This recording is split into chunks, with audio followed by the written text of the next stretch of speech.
2.5 metre लंबा और बिल्कुल खामोश। इसे स्पेन में इंजीनियर डेविड यानीज ने तैयार किया है। यानीज ने इसे अपनी इजाद के तौर पर रजिस्टर कराने के लिए उस वक्त दरखास्त दी थी जब वो तालिब इल्म थे, लेकिन उनकी कंपनी वोटेक्स अब से 9 साल कबल ही शुरू हो पाई और सब कुछ विला के इस तह खाने में शुरू हुआ। हम जुमे को काम के बाद यहाँ मिला करते थे।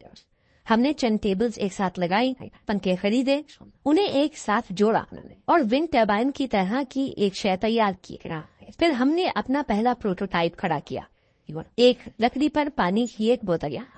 फिर हमने देखा कि इससे क्या हो सकता है, बिल्कुल वही जो किताब में लिखा था।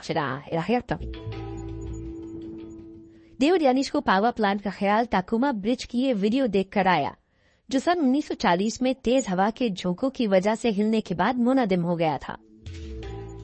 पानी की बोतल के तजुर्बे के बाद यानीज और उनके साथियों ने पहला सही प्रोटोटाइप तैयार किया, जो कुछ बिजली बनाने के काबिल था।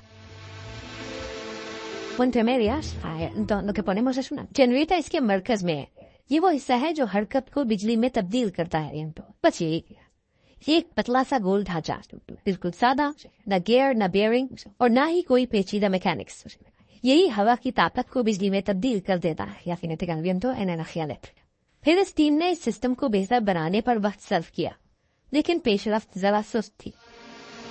अगर आप इंटरनेट पर बगैर ब्लेड्स वाले विंड टर्बाइन तलाश करें तो आपको कुछ नहीं मिलेगा। हमें सीखने के लिए कोई मिसाल या साबका काम मैसर न था। इस मंसूबे में साइंसदानों और कंपनियों ने दिलचस्पी जाहिर की। रिसर्च ग्रांट्स की मदद से विंड टनल का मंसूबा आगे बढ़ता गया और इसी के नतीजे में टर्बाइन भी बेहतर होते गए। डेवलपर अब 100 वाट के टाकोमो यूनिट पर तवज्जो दे रहे हैं, जो किसी मकान की छत या टेरेस पर इस्तेमाल किया जा सकता है। इस सिस्टम को किसी घर में बिजली के बैकअप के लिए इस्तेमाल किया जा सकता है। एक मकान की मिसाल में जिसमें 2 से 4 सोलर पैनल नस्ब हो, अगर इसमें फिर 1 या 2 जनरेटर भी मौजूद हों तो हवा से हासिल करदा तवानाई की बदौलत घर की बिजली की तमाम तर जरूरियात पूरी हो सकेंगी। सूरज के बरक्स हवा रात के वक्त नहीं रुकती। कोरोना की आलमी वबा के दौरान इस टीम को बचत पर जोर देना पड़ा, लेकिन फिर एक बहुत जबरदस्त ऑर्डर मौसूल हुआ। सऊदी अरब में न्यू मॉडल इको सिटी बनाने वाले मुकम्मल तौर पर काबिल तजदीद तवानाई के इस्तेमाल के ख्वाहां है। वोटेक्स के वसी तर एटलांटिस सिस्टम की इस मंसूबे की साइट पर आजमाइश की जाएगी। हैरत की बात है कि उन्होंने हमें 7 और 8 मीटर तक के यूनिट बनाने का ये शानदार मौका फराहम किया है। ये हमारे लिए मजीद सीखने और इस टेक्नोलॉजी को आगे बढ़ाने के लिए एक बेहतरीन मौका है। इन टर्बाइन्स की पैदावार 3 से 4 किलोवाट है। ये एक रिवायती विंड टर्बाइन से कम 1000 गुना कम है, लेकिन खंबे ज्यादा लचकदार तरीके से नस्ब किए जा सकते हैं।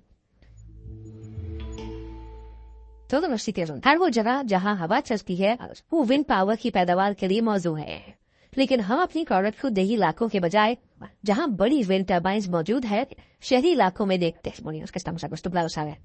एक बार जब ये टर्बाइन भेजे जाएंगे, वोटेक्स की टीम टाकुमा यूनिट पर दोबारा तवज्जो मरकूज करेगी। इसका मकसद एक विंड पावर प्लांट तैयार करना है जिससे तकरीबन हर कोई मुस्तफीद हो सकता है। किम्पो ईरान में आने वाले वक्त में क्या होगा इसका फैसला मार्केट करेंगे, लेकिन हम 300, 350 या 400 यूरो में टर्बाइन फरोख्त करना चाहेंगे। इसकी पैदावार 100 वाट होगी। अगर वो जल्दी पैदावार में चले जाते हैं तो शोर के बगैर घरेलू इस्तेमाल के लिए विंड टर्बाइनें अगले साल के अवाइल में दस्तयाब हो सकती हैं।